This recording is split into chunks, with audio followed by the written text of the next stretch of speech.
In this next clip, I always like to prepare for, you know, the vegetarian stuffing to be done. And I always like to garnish it.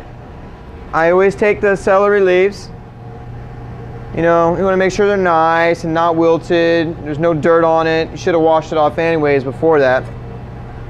You're going to want to cut the stem a little off so it looks like that. Maybe peel a leaf or two off that you aren't comfortable with. This is a nice one. You probably only need 2 or 3, maybe even 1.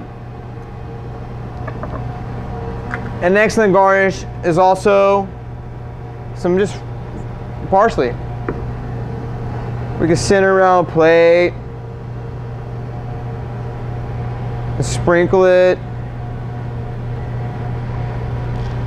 Even though stuffing is a side dish, this gives anything an excellent presentation for the middle of the plate.